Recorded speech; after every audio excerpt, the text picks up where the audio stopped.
समोर उभ्या आहेत. इतक्यात मनुष्यांनी चळवळ चालली. त्यासाठी सद्गुरू दयागण पुन्हा शालजोडी पांघरून घेऊन बसलेले व पंतही तिथून निघून बाहेर आले. असो, अशा महाराज कोणावर कोणत्या वेळेस कशी कृपा करतील याचा काहीच कोणास पत्ता लागत नसे.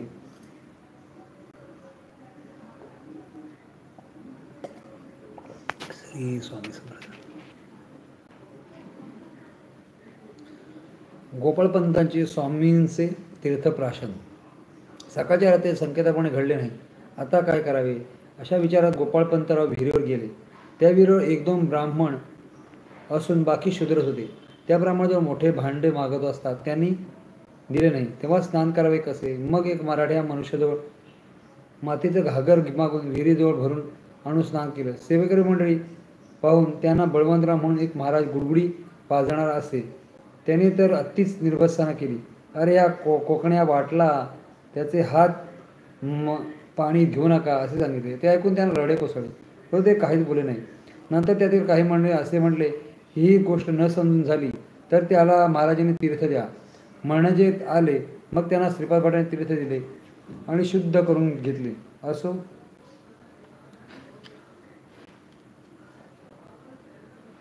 असो त्याच ठिकाणी एक मराठा पाटील होता. त्यांनी आमरसाचा शिदा सर्वांना देऊन 2 परत स्वयंपाक केला. पाने वाढली. महाराजांची सेवा करायस कोणी भंडारा केला म्हणजे अशी चालू असे की महाराज भोजनास आले किंवा न आले तरी एक पानात पंक्तीने वरील राखून ठेवायचे आणि उदक सोडून भोजनास बसायचे. तेव्हा महाराज पूर्वीच बोलवताच येईना, भोजनास बसत, केव्हा येतच नसत.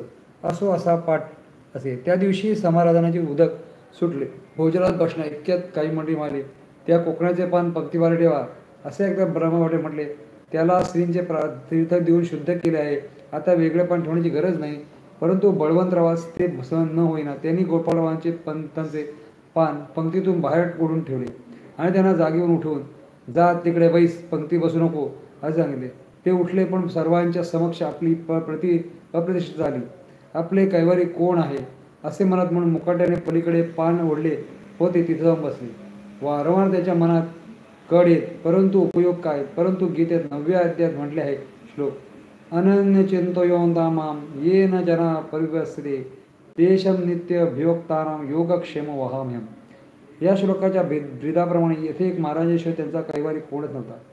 इकडे त्यांचे जेवण रडतच चालले आहे. तिकडे महाराजांना पान वाढून ठेवले होते. त्याच्यानंतर महाराज येऊन बसले नाहीत, परंतु ताट वाढून महाराजांकडे नेले. महाराज ताट पाहता शिव्या देऊ लागले. अति उग्र उद्धार झाले.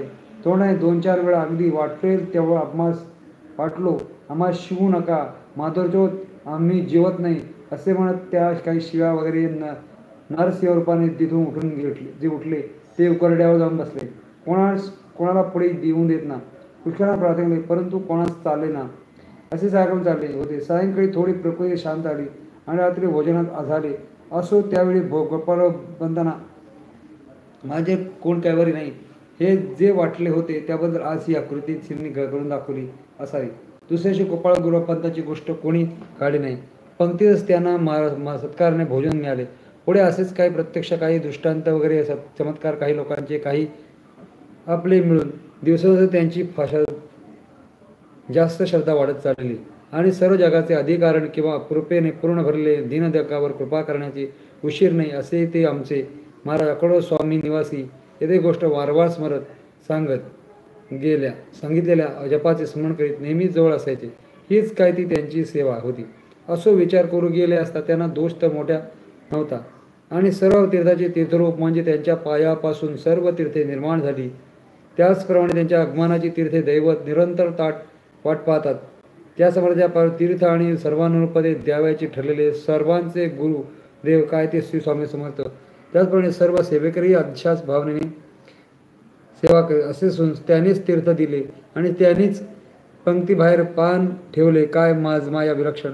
असं मनुष्याने उपेक्षा केली तरी ईश्वर मात्र अपेक्षा करीत नाही आणि गोपाळपंताची खात्री आली. परंतु बुद्धी कर्महा नुसाराने फार दिवस गेले नाहीत. थोड्याच दिवसांनी ज्या बळवंतरावाने